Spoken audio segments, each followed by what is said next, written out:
Hello, everybody. Happy Thursday. Welcome to our LinkedIn Live. I'm Talia Kohan. I'm a developer advocate here at Postman. I'm going to be your host for today's session. We're here every other Thursday showing you the latest and greatest updates and product features that are coming out of Postman product teams. So if you've been wondering what's new at Postman, you're in the right place. We've got some really incredible demos today. I think we have 4. And don't forget, throughout the live stream today, if you have a question, be sure to pop it in the chat so we can answer them. All right, let's get into it. So first up, I want to introduce Adria. So let's bring up Adria. Hey, hello everyone. I'm Adria. I'm an engineer in collaboration team, and today I'm here to present you some new improvements around collaboration and automated testing workflows.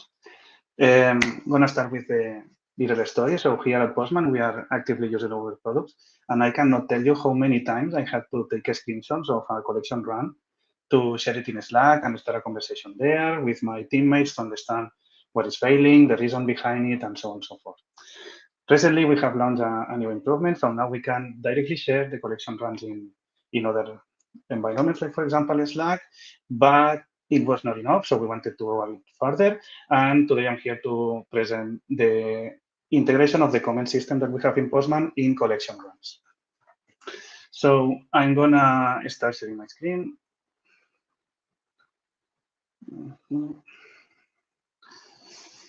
Okay.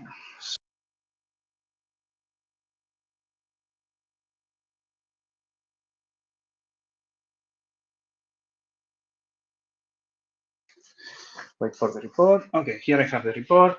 I can see there are some tests failing, like for example, this one. I know that this test has been failing for some days. To be honest, I have no clue the reason behind it. Why is it failing? But I need some help from my teammates, right? So instead of having to go outside of Postman and start a conversation on Slack, sharing links, screenshots, and everything, now I can see that there is a new comment icon here on the contextual bar inside of the collection run results. I can click on this, the collection section is open, and I can post a message. In this case, I think that my teammate Abby can help me with this. I'm gonna send a message. And while we give some time to her to answer, I will go through other improvements that we are adding here.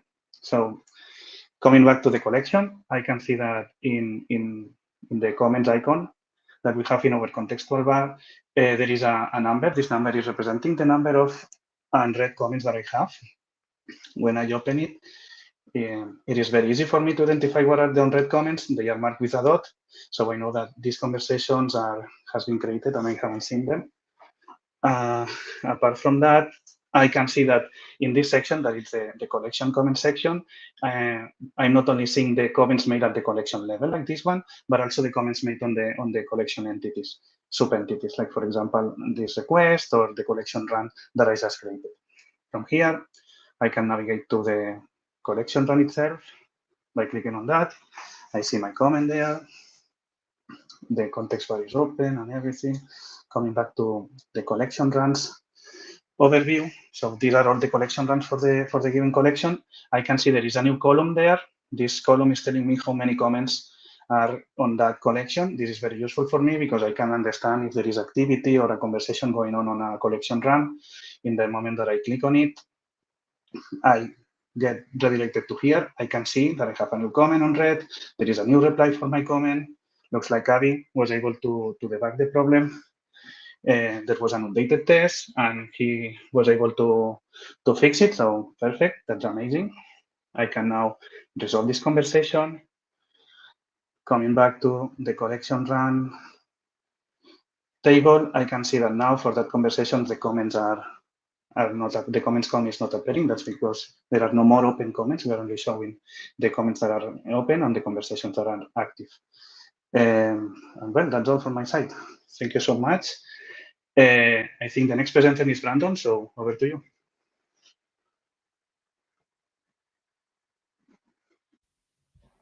Hi, everyone. My name is Brandon. I am a front-end engineer from Postman Insights, and today I'll be presenting what the Insights team has worked on in improving the user experience in showing and hiding filtered endpoints. I'll go ahead and start sharing my screen. Cool. Okay. So for those who know and those who may not know, Insights actually observes all API traffics, including API traffics that you may not be interested in. So by default, as you can see right over here, we have this little toggle in the settings tab right over here, where we give the users flexibility in being able to filter IP hosts and health checks. By default, we actually keep it off when users create new projects. But yeah, so from here, we actually have some use cases where users may actually want to toggle on or off, or whether or not they actually want to see their filtered endpoints. One use case could be where an insight service is getting traffic, but all those API calls are being filtered out. Another one could be where errors are appearing on IP or health check endpoints. So yeah, I'm going to go ahead and start demoing this feature. I'm actually also going to show off our brand new latency tab as well. So over here right now, we're filtering out all the IP hosts and health check endpoints. As you can tell from the endpoint column, we have this little hidden counter right over here, where we show the number of hidden endpoints to the users. And we show off this little cool tooltip showing where the users can toggle it on. So over here, I'm going to go ahead and toggle on to be able to display the IP host and health checks. So if I go ahead and go back here, that little hidden counter is gone now. And now we can actually just see all of the IP hosts over here. So if I go ahead and filter that out,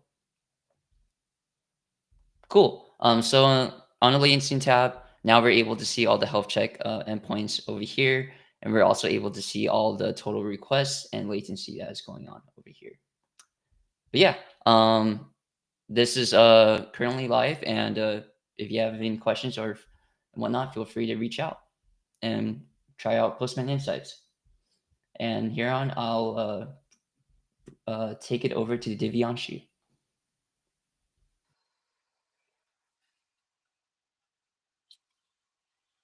Hey folks, I am Divyanshu and I am an engineer at the Workspace team. I am here I'm excited to show one of the new capabilities which we have built in the workspaces. As you would have seen that during using Postman, we create a lot of disposable workspaces. And these workspaces are of a specific kind and for a specific use case. Once those use cases are done, we often discard them and never come to them again. Now these becomes very inactive and unused and not maintained.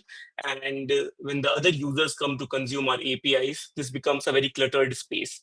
And they seem very irrelevant, and the good ones are mixed with the irrelevant ones. So what we have done is identified the inactive workspaces for teams and users. And you would see something like this, that why don't you go ahead and tidy up the inactive workspaces. Now, as soon as you click on it, you see a list of workspaces you can actually go ahead and delete or archive, right? You see the bunch of workspaces. And if I go ahead and search some of the workspaces which are created by me, I see these are the workspaces. And there would have been no activity in these workspaces for a long time. Now, if I go ahead and see some workspace, like a new workspace, which might be created for some testing purpose. And as you can see, these are just bootstrap correction here. And we are showing a warning that, oh, it's time to let go. Why don't you go ahead and archive these workspaces? As soon as I click archive, I get a dialog box that, are you sure you want to archive? Since it's an action here, I go ahead and archive it. The good part is that once it's archived, we are removing it from the actual listing of workspaces. And we have introduced a new tab where you can see all your archived workspaces. Uh, the good part is that this is not a totally destructive action right now. You can still go ahead and feel that if you feel that, oh, I want the data back, or I don't want this workspace to be archived, it's a one-click restore capability as well as of now. And if you feel that, oh, you want to delete all the archived workspaces as well, we also have the bulk select capabilities at that point. So yeah, that's pretty much the feature. We are happy to hear more feedback over this, and this will be rolling out soon in coming weeks. And yeah, with that, I'll pass the baton to Kyle from Flow's team. Awesome. Thanks, Divyanshu.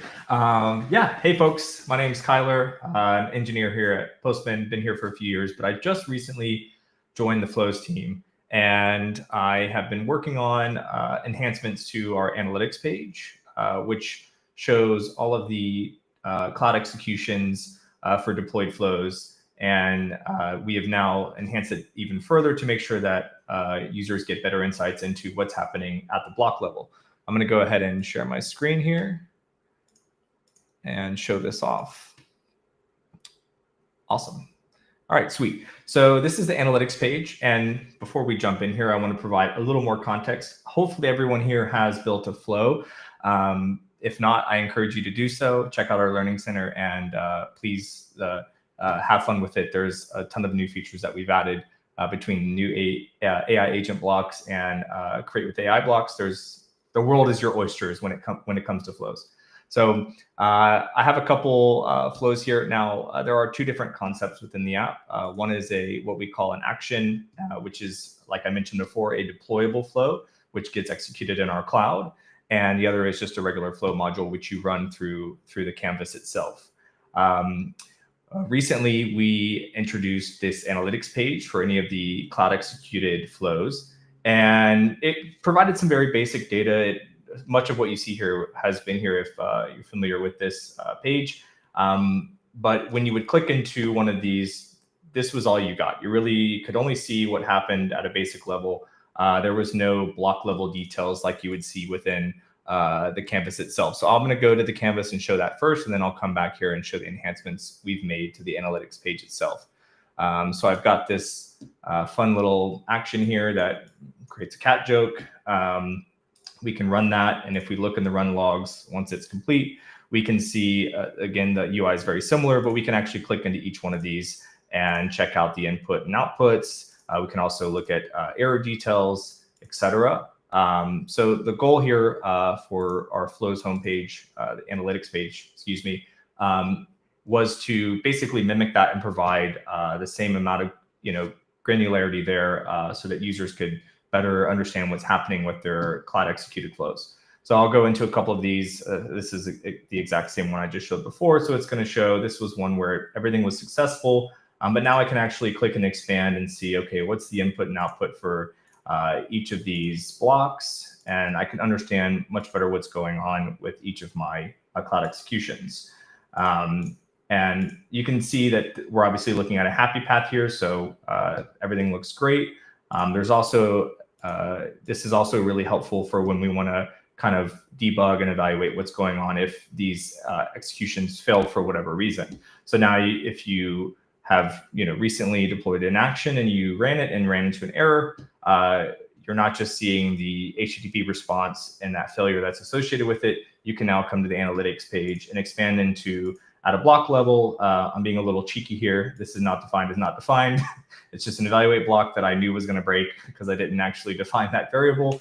And yeah, you get much better insights into what's happening for each of your cloud executions.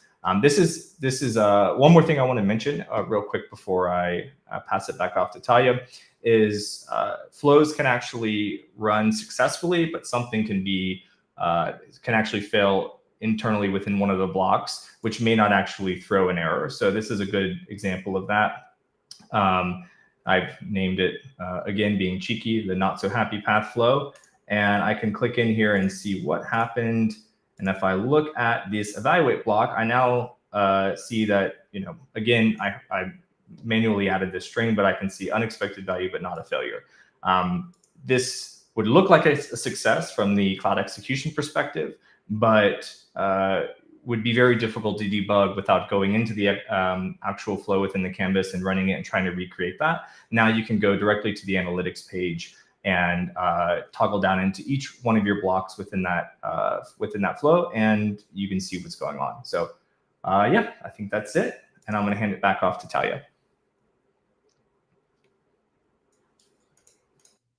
Thank you. And thank you to all of the presenters. I'm constantly amazed at what our teams are shipping. Those were incredible demos. And I'm just going to give everyone another minute to post any questions you have, any comments you want to share with the team. So if you have questions, please post them in the chat. I will also say, don't forget to subscribe to the LinkedIn newsletter. It's called The Blurb, and we'll be publishing a new one in a few weeks. It looks like there's no questions in the chat. So we will see you guys in 2 weeks for a fresh set of demos. Thanks, everyone.